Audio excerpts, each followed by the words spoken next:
Halo teman-teman, perkenalkan nama saya Clarissa dari kelas 8C. Hari ini saya akan menjelaskan tentang perlawanan bangsa Indonesia terhadap kedatangan bangsa Eropa. Pada awalnya, kedatangan bangsa Eropa disambut dengan hangat mulai dari Portugal, Spanyol hingga Belanda di abad ke-15 dan 16 karena mereka awalnya juga berniat untuk berdagang rempah-rempah dan mengadakan kerjasama di bidang perekonomian. Namun, reaksi rakyat mulai berubah saat bangsa Eropa mulai berniat menjalankan sistem monopoli dagang rempah-rempah dan memaksa penduduk lokal untuk menjual produk-produk kepada mereka, mencampuri urusan domestik kerajaan lokal hingga merendahkan mereka untuk menguasai wilayah wakil lokal. Seperti yang dilakukan Portugal dan Belanda, hal inilah yang membuat bangsa Indonesia mulai memberontak dan berusaha mengusir keberadaan mereka di Nusantara. Ada beberapa perlawanan rakyat Indonesia yang terjadi pada masa itu, yaitu perlawanan rakyat Maluku,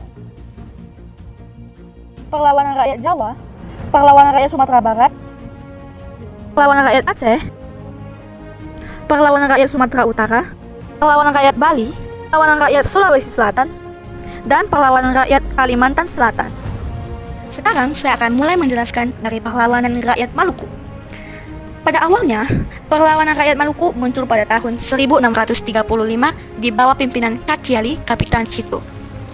Saat Kakiali tewas terbunuh, perjuangannya kemudian dilanjutkan oleh Kapitan Tulukabesi. Perlawanan ini baru dapat dipadamkan pada tahun 1646. Sampai akhir abad ke-18, tak terdengar lagi perlawanan pada VOC. Kemudian, muncul nama Sultan Jamaluddin dan Sultan Nuku dari Tidore. Namun, VOC dengan cepat bisa memadamkan perlawanan itu.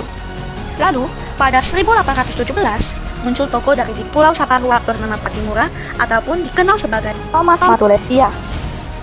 Dalam aksi Patimura itu, benteng Dustede berhasil dihancurkan oleh rakyat Maluku. Bahkan, Residen Belanda Van den Berg terbunuh dalam peristiwa tersebut.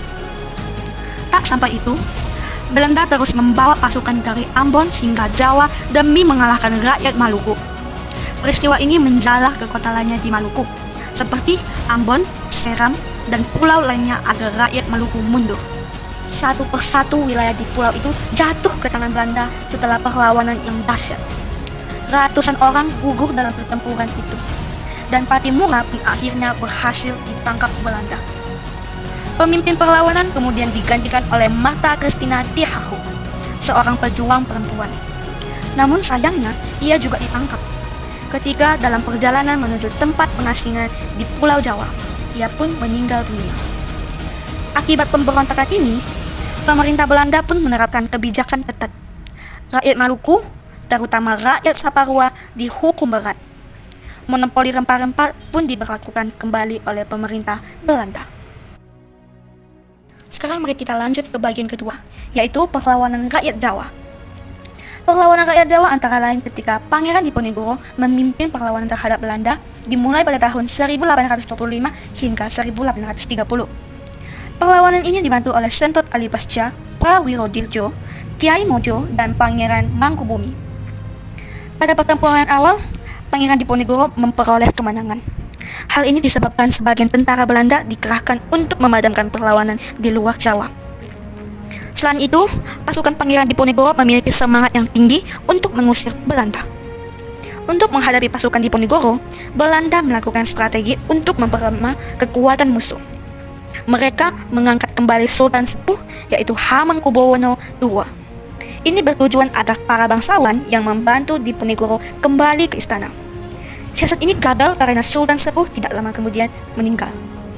Untuk mempersempit ruang gerak Diponegoro, Jenderal de Kock menciptakan strategi benteng stelsel.